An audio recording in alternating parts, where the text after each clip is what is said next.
What's the first question? What's up? How you doing, Connor? So, introduce yourself and say whatever you want, like where you're from, how old you are, stuff like that. My name's Erik Moesicki. I'm 19 years old. I'm going to be 20 in a couple weeks. So, I'm basically going to Damon College to become an athletic trainer here. And Connor invited me to be interviewed because I have cerebral palsy. Alright, so we were talking before, so just tell me when it was first apparent to you. You said it was your parents that first saw it, so just talk about that, like when my you parents first started noticing. My parents, I couldn't walk as well as I could crawl. So like I could crawl, but I couldn't walk. So like I would crawl everywhere. And when I used the stairs, I always used the railing.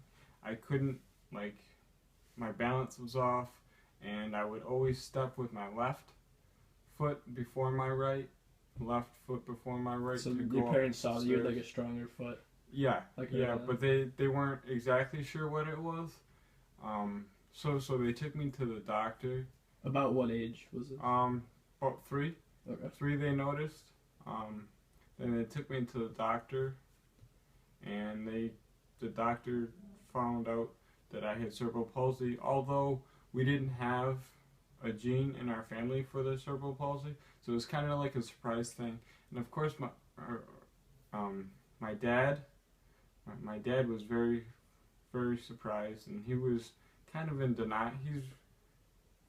Was kind of in denial that this would ever happen to, especially Yeah, 'cause it's probably like a big child. announcement at first. Yeah. The First, you first, just go to some doctor and be like, "Yeah, your kid has like cerebral palsy." He's probably like, "What? Like, what are you talking about?" I was the first. I was their first child, so of course my parents are gonna be a little protective of me, and my dad was especially very like in denial of like, no, my Erik doesn't have cerebral palsy. Like he just couldn't believe it really.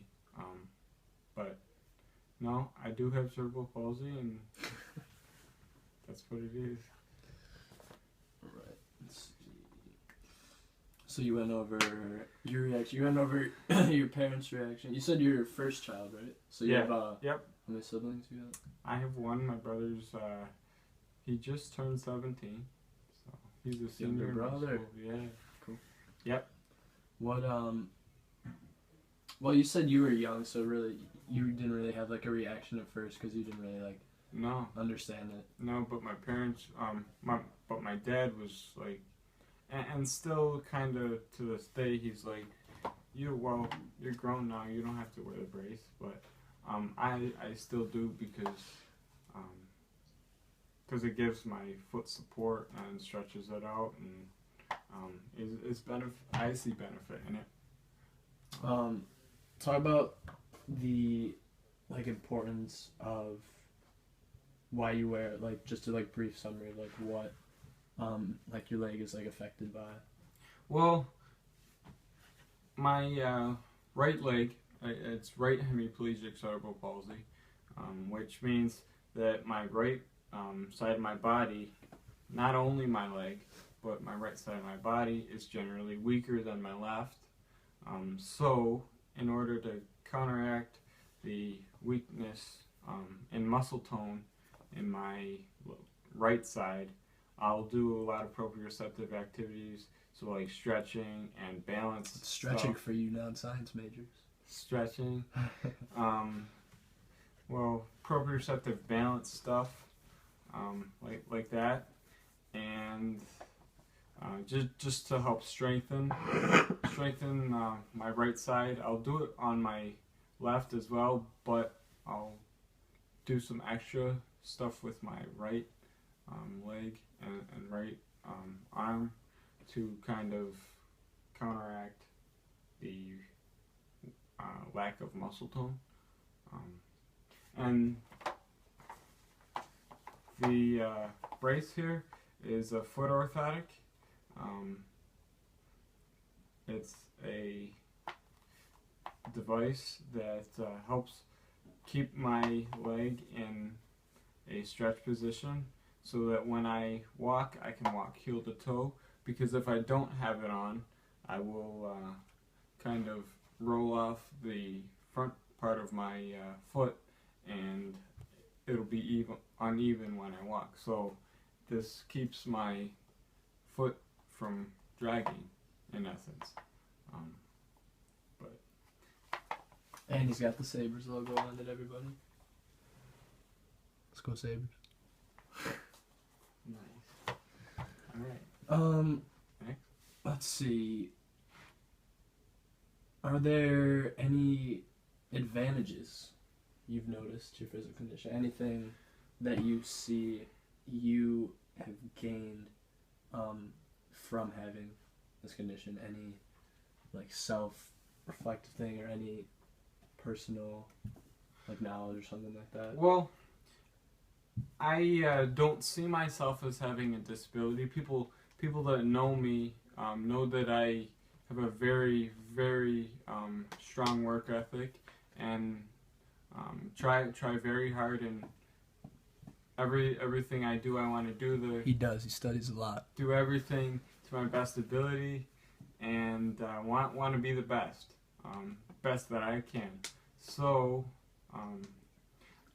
I think with having the cerebral palsy, that taught me to have a strong work ethic and understand that in order to get something, in order to be successful or reach a goal, you have to work at it, and it's a process. It's just not going to happen by you saying it or wishing. Everybody needs to know that. It's a process, and if you really want it, you have to work for it and develop a work ethic that complements what you want to get out of life.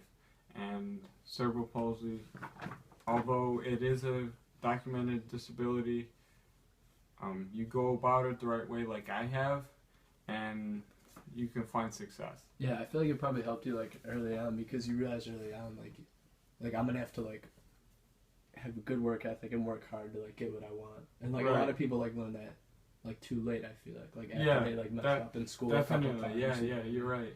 So you probably had like that mindset going into school when you're like really young, so you knew what you wanted, you were motivated before like a lot of other people were. Absolutely, it's a motivator, because I see some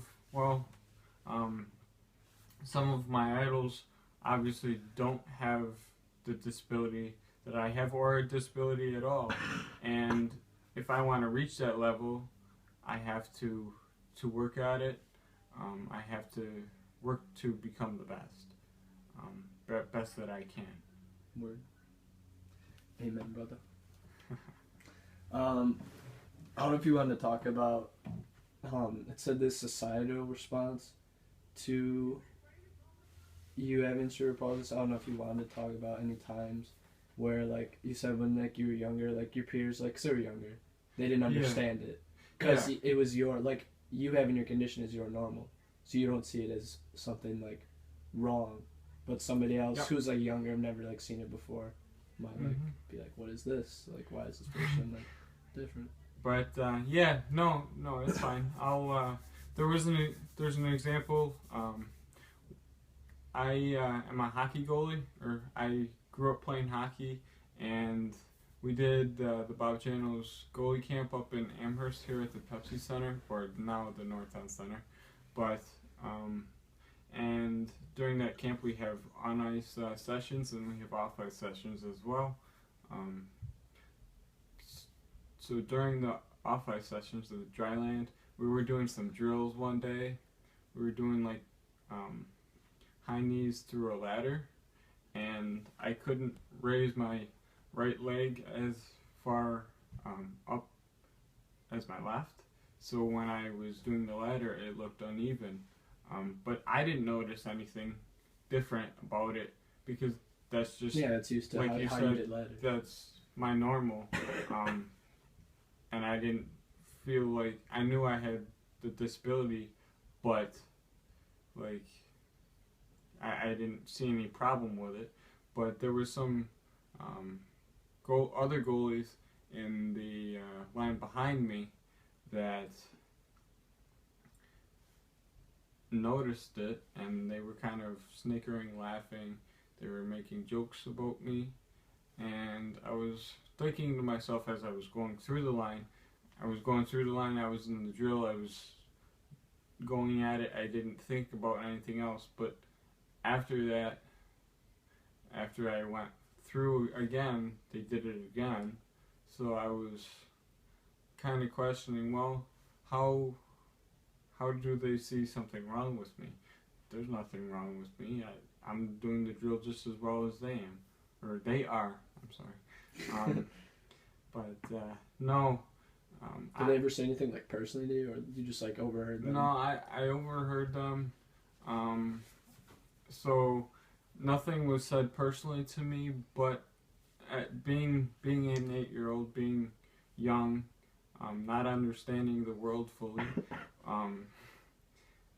I kind of took offense to that and got very emotional about it. And yes, I did cry because I felt like I was being insulted.